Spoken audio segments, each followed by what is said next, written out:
Serat Darmo Gandul adalah sebuah karya yang cukup populer dalam kesusastraan Jawa.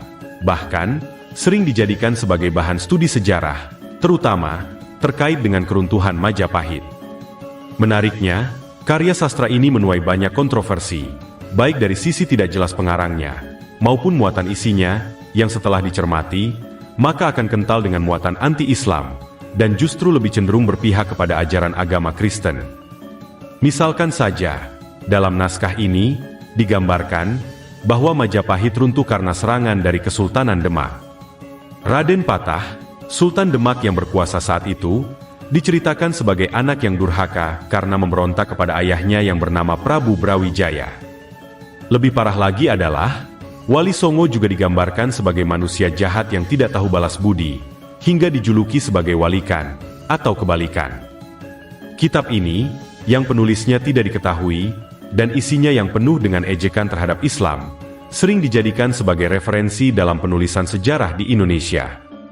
Sebagai contoh saja, dalam buku Sejarah Nasional Indonesia II, Serat Darmo Gandul dikategorikan sebagai kronik atau sumber tradisi. Penggunaan serat ini sebagai sebuah referensi sejarah juga dilakukan oleh Hasan Jafar dalam bukunya yang berjudul Masa Akhir Majapahit, Girindrawardana dan Masalahnya. Pada umumnya, sumber tradisi berupa babat sangat jarang digunakan sebagai sumber referensi sejarah yang terpercaya. Para sejarawan yang menggunakan babat sebagai referensi biasanya berpandangan bahwa tidak menutup kemungkinan sumber babat masih menyimpan kesan peristiwa sejarah dari masa lalu, meskipun sebenarnya bersifat kabur. Dengan argumentasi yang hampir serupa, para penulis lainnya juga mengambil rujukan dari Darmo Gandul. Misalkan saja, Siswara Harjo, Danuyoto, dan lain sebagainya.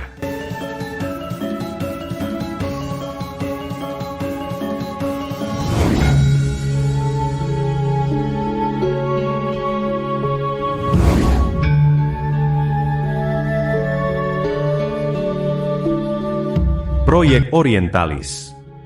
Jika ditelusuri lebih lanjut, penerbitan Serat Darmo Gandul sebagai referensi sejarah sangat terkait erat dengan proyek Orientalisme Belanda. Serat Darmo Gandul sendiri ditulis pada Sabtu Legi, tanggal 23 bulan Ruah, tahun 1830 Jawa. Atau, tepatnya pada 16 Desember 1900 Masehi. Identitas penulisnya masih misterius, bahkan sampai saat ini. Meskipun, beberapa penulis sudah mencoba merumuskan teorinya. Misalkan saja, M.H. Suwarno pernah menulis bahwa pengarang Serat Darmo Gandul adalah Ronggo Warsito, seorang pujangga dari Keraton Surakarta. Namun, teori ini sangatlah mudah dipatahkan, karena Ronggo Warsito sendiri telah wafat pada 24 Desember 1873 Masehi. Selain itu, Philip van Aheren, seorang akademisi Belanda, pernah menyatakan, menurutnya, bahwa penulis Serat Darmo Gandul adalah seorang Kristen yang bernama Ngabdullah Tunggul Wulung, yang juga dikenal dengan nama Baptis Ibrahim. Meskipun teori ini menunjukkan adanya pengaruh Kristen dalam Serat Darmo Gandul, keakuratannya juga masih dipertanyakan, karena Tunggul Wulung sendiri dikenal cukup menghormati Islam, sehingga sangatlah tidak mungkin apabila Darmo Gandul buah dari pemahamannya. Di sisi lain, sebagai referensi akademik, Serat Darmo Gandul ternyata juga memiliki beberapa masalah. Identitas penulisnya yang tidak jelas tentu sangat mempengaruhi kesahihan sumber dan otoritasnya. Menariknya, hampir dari keseluruhan isi Serat Darmo Gandul merupakan turunan dari cerita babat yang sudah ada sebelumnya, seperti Serat Babat Kadhiri yang ditulis pada tahun 1832 Masehi oleh MNG Purbawijaya dan MNG Mangunwijaya. G.W.J. Drewes, seorang orientalis Belanda, mengungkapkan bahwa Babat Kadhiri menyediakan tema utama dan ide bagi penulisan Serat Darmo Gandul.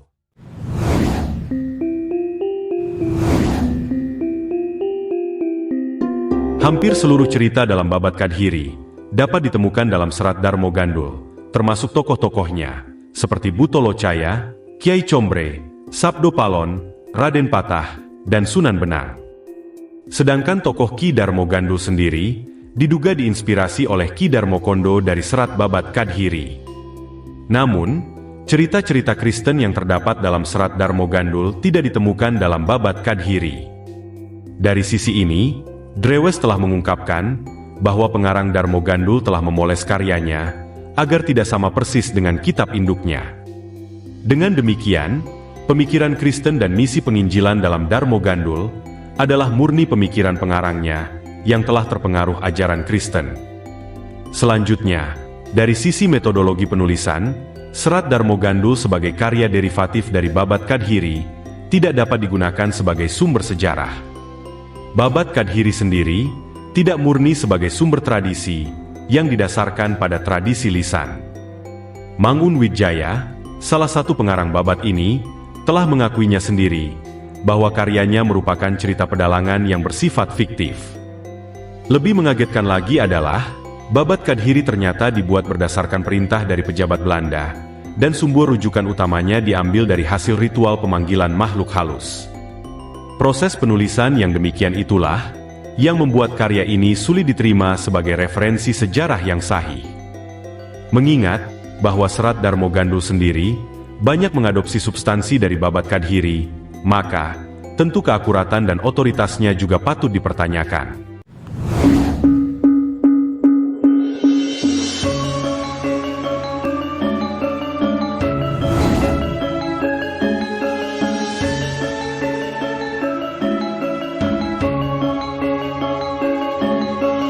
Serat Darmo Gandul bernuansa anti-Islam yang kental, lebih pro-Kristen, dan sangat pro dengan penjajah Belanda.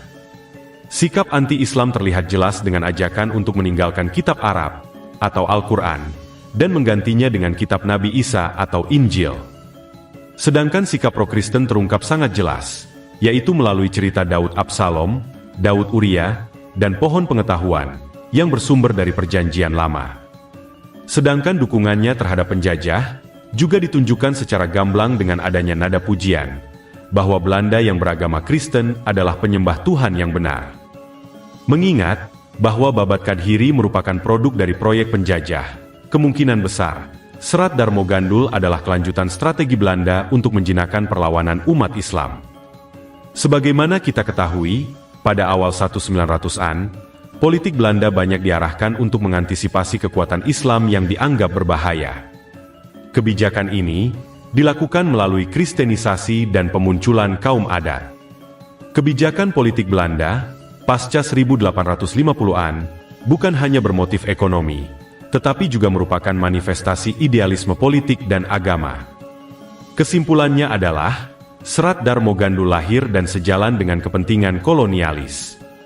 Isinya yang problematik telah membuktikan bahwa kitab ini tidak dapat dijadikan sebagai sumber rujukan yang sahih dalam menjelaskan keruntuhan Majapahit.